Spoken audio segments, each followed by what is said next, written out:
Վեմ ձայնադարան։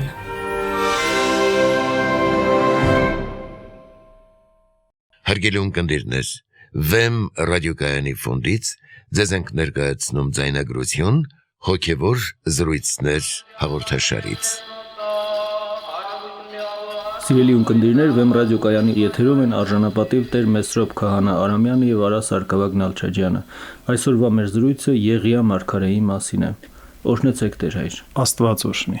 Տեր հայր, ներկայումս եկեղեցին գտնվում է պահոտ շրջանում։ Այս պահքը կոչվում է Եղիական պահք։ Ինչ առնչություն ունի այն Եղիա մարգարեի հետ։ Ինչու է նրա անունը հոլովվում այս պահքի ժամանակ։ Քանի որ առաջի Կիրակի օրը հիշատակությունն է Եղիա մարգարեի, այդ իսկ պատճառով այս պահքը ստացել է Եղիական պահք անվանումը, բայց այն պահքը երբևիցե նվիրված չէ որևէ սուրբի, դա պարզապես անվանում է նկատի ունենալով առաջիկա Կիրակի օրը, որ հիշատակությունն է Եղիա մարգարեի, ինչպես հաճախ ասենք առաջավորած պահքը անվանվում է Սուրբ Սարգսի պահք, բայց դա կապ չունի հետ Սուրբ Սարգսի հետ եւ այլն, այնպես որ այս է պատճառը, որ պահքը կոչվում է Եղիական պահք։ Այժմ փորձենք Տեր հայր մի քանի հիմնական առանցքային շտրիխներով վերհանել Եղիա մարգարեի կերպարը։ Ով էր Եղիա մարգարեն, ինչու է եկեղեցին կարևորում առասարակ նրա կերպարը եւ ինչու է տոնում նրա հիշատակը։ Ակնհայտ է ինչու է եկեղեցին տոնում նրա հիշատակը, որտեղ նա 5 տակարանի մեծագույն մարգարեներից մեկն է եւ ինչ որ առումով նաեւ մեծագույն մարգարեն է, կարելի այսպես էլ ասել, որովհետեւ բացառիկ է եղել եւ նրա մարգարեության բնույթը եւ նրա կապը Աստծո հետ եւ բացառիկ է եղել նրա փոխհարաբերությունը, ամբողջ կյանքը ըստ էության բացառություն է, մի հայտնություն է, կարելի ասել, որ դրված է 5 տակարանի հայտնության մեջ եւ էապես տարբերվում է մնացած ամեն ինչից։ Դրա ամեն մի խոսքը, ամեն մի փնտրումը, ձգտումը հոգեվոր բացառիկ իրողություններ են 5 տակարանում, այնպես որ եկեղեցին այդ իսկ պատճառով հիշում է Եղիա մարգարեին եւ առանձնահատուկ կարելի ասել վերաբերմունք ունի այդ մարգարեի նկատմամբ եւ նա մարգարեներից միակն էր, որ մարմնով փաստորեն համբարձվեց երկինք, այսինքն այնքան սիրված էր Աստծո կողմից, որ Աստված նրան տարավ իր մոտ։ Ավելին Տեր հայր կասեի, որ Քրիստոս եւս հիշատակում է Եղիա մարգարեին, այն աստիճան առանձնահատուկ կարևորություն է տրվում այս անձնավորության, այս կերպարին առասարակ ամբողջ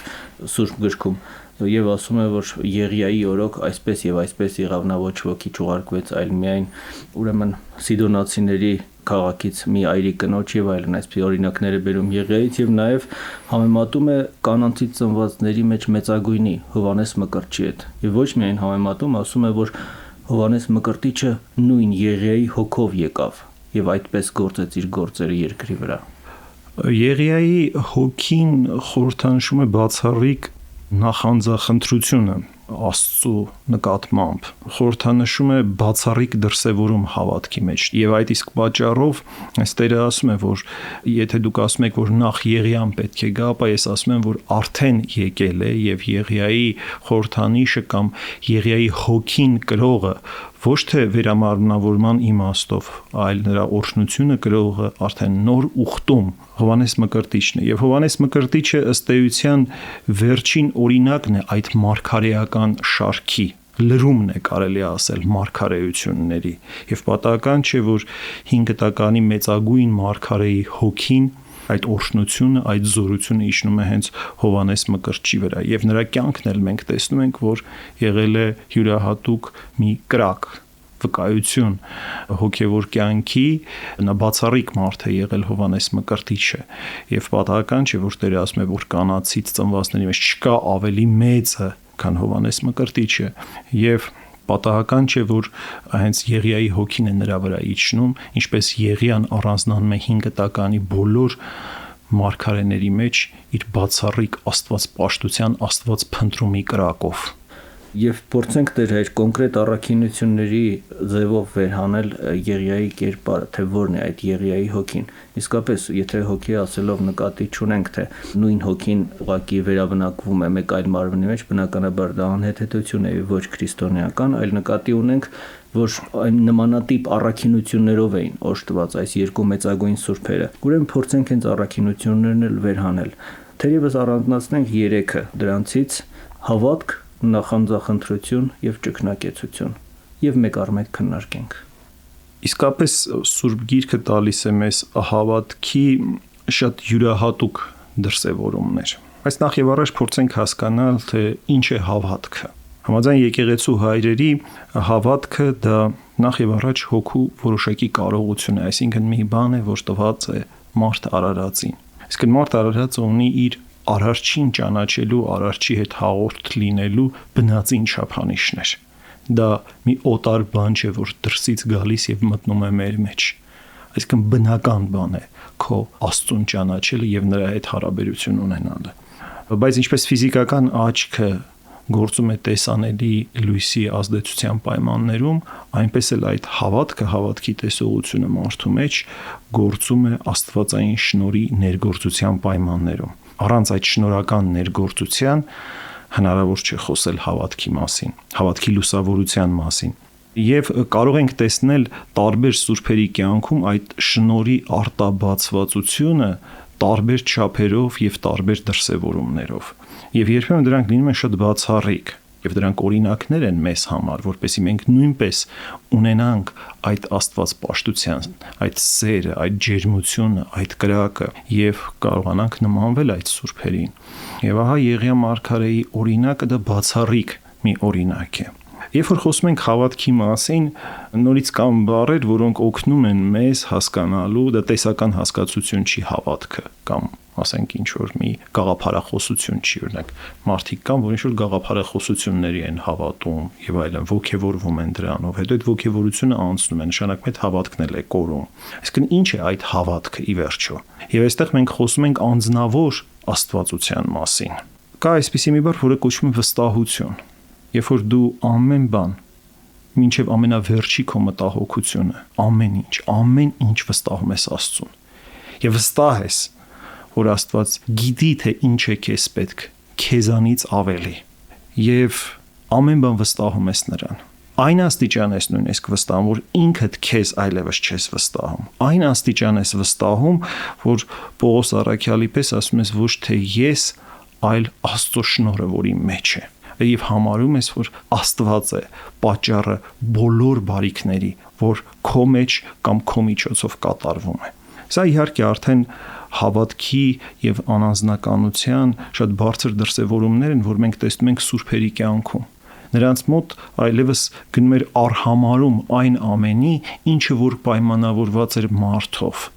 Եվ նրանք միայն ընդունում էին այն, ինչը կատարվում է Աստծո կողմից, եւ մարդով կատարվող ամեն մի բարիք նրանք նույնպես համարում էին Աստծո ներգործության արդյունք։ Եվ հավատքի այսպիսի բարձր դրսևորումներով է արտահայտվում։ Եվ որ նայում ենք Եղիայի կյանքին, մենք ինչ ենք տեսնում։ Առաջինը ինչն է այս կերպարի մեջ, որ իսկապես գրավում է մարդուն եւ ոգևորում է մարդուն ինչ որ առումով հավատքի գործեր կատարելու։ Եղիան ուրիշ բան չի փնտրում աշխարհի վրա, այլ միայն Աստծուն։ Չկա մի բան, որը լինի նրա համար փնտրումի առարկա։ Նա փնտրում է Աստծուն, նա կամենում է Աստծո երեսը տեսնել։ Ինչպիսի չարչարանքներ է կրում, այն աշճանի, որ նույնիսկ խնդրում է Աստծուն, ասում է, այլևս ես չեմ կարող, իմ հոգին ինձանից վերցրու, ահա որ հալածանքների մեջ, բայց նա փնտրում է Աստծուն։ Եվ մենք տեսնում ենք, երբ որ նա բարձրացավ լեռան վրա Աստծուն տեսնելու, ինչպիսի իմաստությամբ էր օժտված, որովհետև ամեն տեսակ բաներ տեղի ունեցան,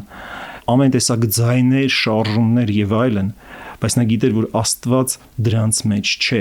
բայց երբ որ լսվեց այդ նուրբ ձայնը, այդ հավիտենականության, ճշմարտության ձայնը, եւ դա լսելու համար էլ պետք է դու բավականաչափ նրբություն ունենաս Աստված ճանաչողության հավատքի, նա ծածկեց երեսը, սա նույնպես ցույց է տալիս երկյուղը հավատքի ճանաչողությունը, որպեսզի չսպառվի, չայրվի Աստծուն տեսնելուց։ եւ դուրս եկավ, որպեսի տեսնի Աստծուն։ Այս ամենը իհարկե ցույց է տալիս, որ այստեղ մենք ունենք գործ մի մարդու հետ, որը մարդ լինելով իսկապես երկնային մի արարած է, իր ամբողջ հոգևոր դրսևորումներով հրեշտականման մի արարած է եղել եւ դա եղել է օրինակ մարդկանց համար, որպեսզի մարդիկ նորից սկսեն երկնայինը դիտել եւ երկնայինը փնտրել։ Եվ հենց նույն իրադրության մեջ դեր լեռան վրա Եղիա մարգարեն ի պատասխան աստվածային այն հարցումի, թե ուր ես ով Եղիա եւ ինչ ես ուզում, ինչու ես այստեղ, Եղիան պատասխանում է, որ Տիրոջ անվան համար խիստ նախանձախնդիր եղա եւ ահա այդ ուրեմն մղումներից ելնելով է, որ եկել եւ հասել եմ այստեղ։ Ինչու՞մ էր կայանում նրա նախանձախնդրությունը Տիրոջ անվան համար, Աստծո անվան համար։ Նրա նախանձախնդրությունը նախ եւ առաջ արտահայտված է նախ նրա բացառիկ Աստված փնտրումով, Աստված պաշտությամբ եւ այն բոլոր խալածանքներով, որ նա կրել էր այդպիսին լինելու համար։ Նախ պետք է հասկանալ, թե ով է մարգարեն հին ուխտում։ Մարգարեն դա մի մարդ է, որը հաղորդ է աստվածային խորհուրդներին։ Դա մի մարդ է, որը զրուցում է Աստծո հետ։ Դա մի մարդ է, որի միջոցով Աստված գալիքն է հայտնում կամ ներկայի համար որոշակի պատգամներ է տալիս։ Ուրեմն մարգարեն մի մարդ է, որը Աստծո խորհրդակիցն է։ Պետք է նկատի ունենալ, որ Եղիան նաև գործում էր ժամանակներում, երբ որ Իսրայելում չափազանց զուրացել էր կռապաշտությունը, ահավոր ձևով, եւ յուրաքանչյուր մարգարե խստագույնս հալածվում էր, խստագույնս, նամանավանդ այնպիսի անողոք ճշմարտությունը արտահայտող մարգարե, ինչպիսին Եղիա մարգարեն էր, խստագույնս հալածվում էր։ Եվ այդ իսկ պատճառով ուրեմն նրա նախանձախնդրությունը արդեն երևում է հենց այն կյանքի մեջ, որ նա ապրում է։ Նա հանդիմանում է ամեն տեսակ չարիք այդ ժամանակ գործող, ամեն տեսակ կռապաշտություն եւ անընդհատ ազդարարում է, որ կա մեկ եւ միակ ճշմարիտ Աստվածը եւ չի կարելի հեռանալ այդ Աստծո պաշտամունքից։ Եվ սրանում ներկայանում այդ բացառիկ նախանձախնդրությունը, որը պետք է ասել, որ հավատքի բաղկացուցիչ մասն է։ Հնարավոր չէ, որ մարդը շարժվի հավատքի ճանապարհով եւ չունենա մաքրության համար նախանձախնդրություն։ Այդպիսի հավատքից ավելի անհասկանալի բան գոյություն չունի։ Չէ՞ որ ասում ենք, որ այդ սուրբերի կյանքը օրինակ է մեզ համար։ Օրինակ է, որպեսզի նրանց կյանքում արտահայտված այդ դրսևորումները, այդ առաքինությունները կարողանանք մենք վերարծարծել մեր կյանքում։ Ուրեմն մենք Եղիայի կյանքում տեսնում ենք հավատք, աներկբա հավատք, կատարյալ վստահություն առ Աստված եւ տեսնում ենք բացառիկ նախանձախնդրություն։ Բացառիկ նախանձախնդրություն ենք տեսնում Աստծո գործերի համար, Աստծո տան համար, նրա ճշմարտության համար։ Տեսնում ենք Եղիային սպառազինված հավատքի ամեն տեսակ զենքերով, ամեն ինչով։ Տեսնում ենք ահավոր պայքար ճշմարտության համար։ Այնպես էլ քրիստոնյան, երբ որ ասում է, որ ես հավատում եմ, այդ հավատքը ոչ այլ ինչ է, եթե ոչ ներքին կրակ, ինչպես Տերն է ասում, եկա կրակ գցելու երկրի վրա եւ կամենում եմ, որ արդեն իսկ բորբոքվեր։ Եվ մենք տեսնում ենք, որ այդ Սուրբ Հոգին էլ, որ առաքյալների վրա իջնում էր, Պենտեկոստեի օրը կրակ է լեզուների տեսքով էր իջնում։ Կրակ է։ Եվ դա իսկապես մի կրակ է, մի եռանդ է, մի երկնային զորություն է, որ սկսում է մարդու մեջ գործել։ Հավատքը քնած մի վիճակ չէ, որ ոչինչով չես տարբերվում անհավատից։ Հավատքը ինչ որ կոսմետիկ փոփոխություններ չեն, ինչ որ ներկերքսել չի, բայց էությունը թողնելով նույնը։ Ուզում եմ ասեմ, դա արտաքին մի կաղապար չի, այլ էություն է։ Եվ այդ էությունը հենց արտահայտվում է Աստված պաշտության եւ Աստված սիրության այդ կրակով, որը մենք տեսնում ենք Եղիայի օրինակում։ Եվ այդ օրինակը ոգեշնչում է մեզ, որպեսզի մենք գաղջ չլինենք հավատքի գործերում, անընդհատ չլսենք ու չանենք։ Չի կարելի այդպես քայլել հավատքի ճանապարհով։ Հավատք նշանակում է կատարում, ինչ որ լսում ես, դա կատարել։ Հոգ չէ թե չի ստացվում, սայթակում ես։ Սայթակող մարդը շատ հասկանալի մարդ է հոգևոր ճանապարհի վրա։ Շատ հասկանալի մարդ է հավատքի տեսանկյունից։ Կարևորը որ ունես նախանձախնդրություն։ Եվ այստեղ մենք խոսում ենք ճշմարիտ նախանձախնդրության մասին եւ ոչ թե կույր մոլերանդության մասին, որը կարող է իսկապես մարդուն կործանման տանել, այլ հավատքի լույսով առաջնորդվող նախանձախնդրության մասին է, լուսավոր նախանձախնդրություն։ Ըստ էության այստեղ խոսքը գնում է սիրո մասին, աստվածային սիրո մասին։ Իսկապես Տեր Հայր, դուք խոսեցիք այն սիրո կրակի մասին, որ վառվում է նախանձախնդրությամբ մարդու սրտում, երբ ընթերցում է Սուրբ Եղիա մարգարեի վարքը Աստվածաշնչից կամ առասարակ նրա վարքից, ընդհանուր վարքից, իսկապես կարծես սրտումդ կրակ է վառում, կարծես սիրտը թունդ է առնում եւ իսկապես տեղին է իշել Քրիստոսի աշակերտների այն խոսքերը, որ ասացին Քրիստոսի հետ հանդիպումից հետո, թե միթե մեր սրտում կրակ չէր վառվում, երբ նա խոսում էր մեզ հետ։ Ահա այդպիսի նմանատիպ մի զգացողություն է մարդ ունենում, երբ ընթերցում է Սուրբ Եղիա մարգարեի վարքը եւ այդ նախանձախնդրությամբ նա թերևս նմանվում է ոչ միայն Հովհաննես Մկրտչին, այլ հենց բուն իրեն Քրիստոսին, քանի որ Քրիստոսը երբ տաճարից վտարեց առևտուր անողներին, ավետարանը ասում է, վկայաբերում է այն հատվածը Սուրբ գրային, թե քո տան նախանձը ինձ կերավ։ Այսինքն իսկապես աստվածային նախանձախնդրության մասին էր խոսքը։ Եվ արդյոք հնարավոր է, որ մարդ այսպիսի նախանձախնդրություն, այսպիսի ներքին եռանդ, ներքին կրակ ու ներքին մղում ունենա առ Աստված, եթե չլինի այնպիսի ճկնակյաց անձնավորություն, ինչպես Եղիա մարգարեն էր եւ ինչպես այնուհետև Հովհաննես Մկրտիչը եղավ։ Նախ երբ որ մենք խոսում ենք նորից մարգարեների մասին, հիշենք, որ դրանք մարդիկ էին հին ուխտում, որոնք փոքրուց էին այդպես դաստիարակվում։ Իսկ նրանք շատ շփումներ չէին ունենում աշխարհի կյանքի հետ։ Փոքրուց նրանց վարժեցնում էին աղոթքի, հայեցողության եւ նուրբ կյանքի, որպեսզի ինչպես Եղիան այդ նուրբ ձայնը լսեց եւ դուրս եկավ, որպեսզի նրանք ճանաչեն Աստծո ձայնը։ Այսինքն դա արդեն փոքրուց մարդու մեջ դաստիարակվող հոգեվոր հսկողության տակ, մարգարեների հսկողության տակ, մարգարեական այսպես դպրոցներ կային, որը նաև ենթադրում է բավականին խստամբեր եւ ժուշկալ կյանք, որտեղ մենք գիտենք եկեղեցու հայրերի կյանքից, որ առանց ժուշկալության, առանց պահեցողության կամ առանց ճկնակեցության հնարավոր չէ ապրել հոգեվոր կյանքը։ Հիմա մարդիկ մեզ լսելով կարող են մտածել, ինչ է, բոլորս պետք է ճգնավորներ դառնանք։ Այո, պետք է դառնանք ինչ որ առումով։ Եթե մենք դիտում ենք ժուշկալությունը եւ չափավորությունը որպես ճգնավորության դրսեւորում, ապա այս կյանքում էլ կարելի է ապրել եւ կարելի է ձգտել չափավորության, կարելի է ձգտել ժուշկալության,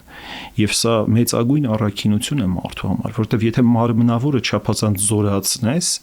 դու արդեն սկսում ես որովայնիդ պաշտամունքի մեջ ընկնել եւ հեռանում ես Աստծուց։ Մարմինդ սկսում է բռնանալ քո հոգեվոր բոլոր ձգտումների վրա։ Ինչու համար ենք մենք պահք պահում։ Եկեղեցում տարվա օրերի կեսը պահոց օրեր են, ինչու համար ենք պահում, որպեսզի այդ օրերին մեր հոգին զորանա։ Պահքը եւ ֆիզիկական կերակուրներից ինչ որ զերծ մնալն է, ինչ որ չափով, չափավորություն է, այլ նաեւ հոգու զորացման դրանք օրեր են։ Եվ այս ամենը զուգորդում են իրար։ Այն մարդիկ, ովքեր իսկապես պահք են պահում, ովքեր իսկապես ծոմ են պահում եւ այլն, նրանք բոլորը կարող են սեփական փորձից իրենց ասել, առանց որևէ նույնիսկ ուսուցանության, թե որքան բարերար են այդ պահոց օրերը իրենց հոգեվոր կյանքի համար, ծոմապահությունը որքան բարերար է հոգեվոր կյանքի համար։ Եվ սա անապատական կյանքի արդեն տարեր են։ Մենք տեսնում ենք, որ այդ կրակը դեպի անապատ տարավ, դեպի ժուշկալության եւ պահեցողության տարավ եկեղեցու հայրերին, անապատական հայրերին, եւ նրանց կյանքի մեջ մենք տեսնում ենք այդ եղիական օրինակի վերարծարծումը։ Պողոս անապատական, Անտոն անապատական, Վոնոփրիոս, Պիմեն, Մարկոս եւ այլն, սրանք այն մարդիկ են եղել, որոնք բոլորն էլ եղել են Եղիայի նախանձախնդրության եւ նաեւ այդ ճկնակեցության ոգու կրիչը արդեն նոր կտակարանում։ Այնպես որ սրանք անբաժանելի բաներ են։ Հոգեվորը հենց այնպես չի ծնվում, հոգեվորը հետևանք է որոշակի կյանքի։ Դա իհարկե Աստծո շնորհն է, բայց այդ շնորհը անարժաններին չի տրվում եւ պետք է արժանանալ այդ շնորհին։ Եվ ճգնավորներից, ճգնավոր հայրերից եւ Եղիա մարգարեի օրինակից մենք շատ բան ունենք սովորելու, որ ամեն բանի հիմքում, ամեն մի հոգեվոր առաջընթացի հիմքում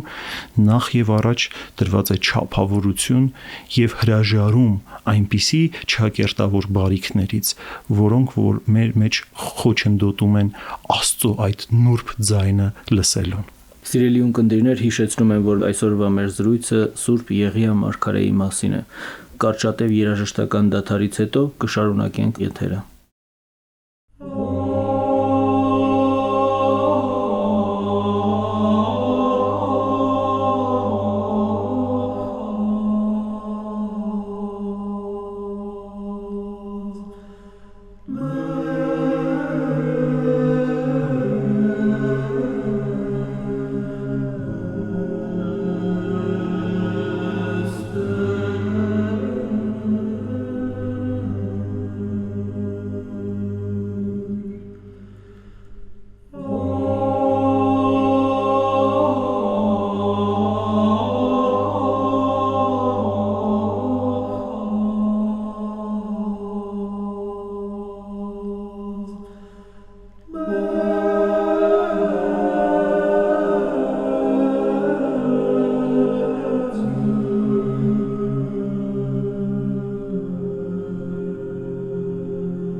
Սիրելի ունկնդիրներ, Վեմ ռադիոկայանի եթերում ձեր հարցերին պատասխանում է արժանապատիվ Տեր Մեսրոպ Քահանա Արամյանը։ Տեր հայր, այսպեսի հարցեր են ուղղել ձեզ մեր ունկնդիրները։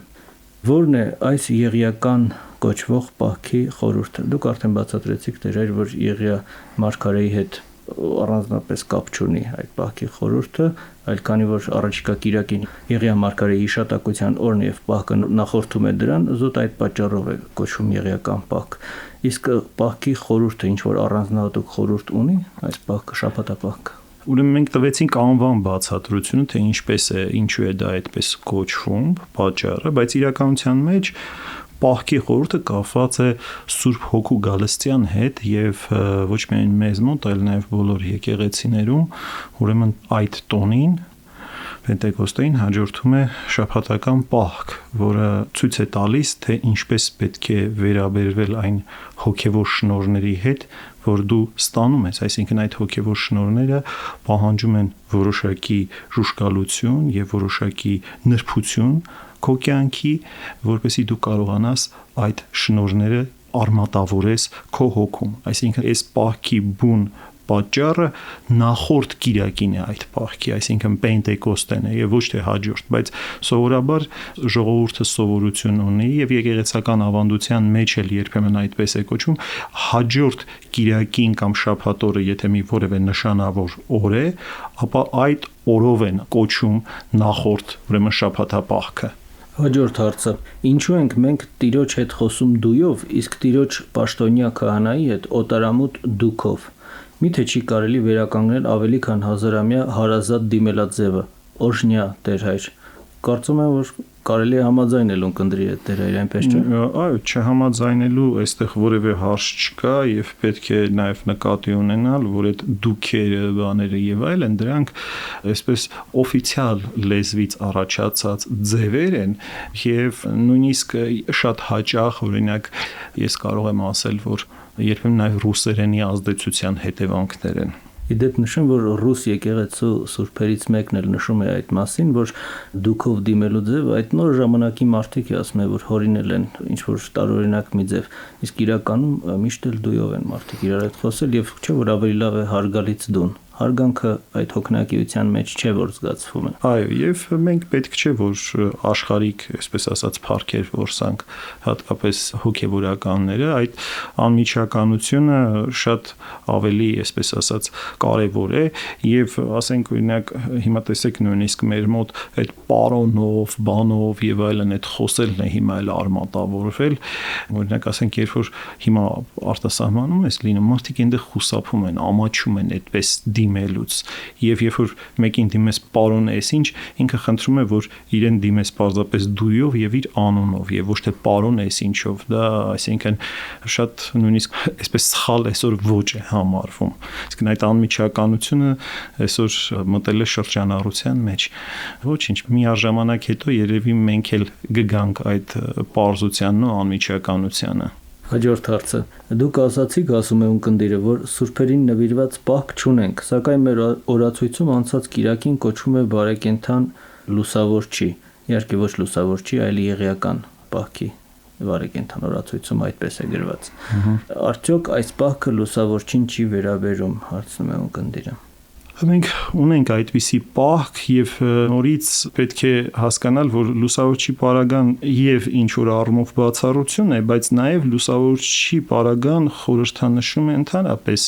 հայ ժողովրդի, այսպես ասած, դարձը եւ հայության հետ կապված մի խնդիր է։ Եվ դրա համար մենք լուսավորչի նվիրված ունենք մի քանի տոներ, որտեղ դա մեր առաջի եղել է կաթողիկոսը եւ լուսավորիչը ամբողջ Հայաստանից, ուրեմն աշխարհի, եւ այդ առումով ամեն մի տոն, որը որ մենք նվիրում ենք լուսավորչին, մութնի վիրապ, ելնի վիրապ, գյուտ նշխարած եւ այլն, պետք է այստեղ հասկանալ, որ սրանք ազգային եկեղեցական տոներ են, որոնք կապված են հայոց դարձի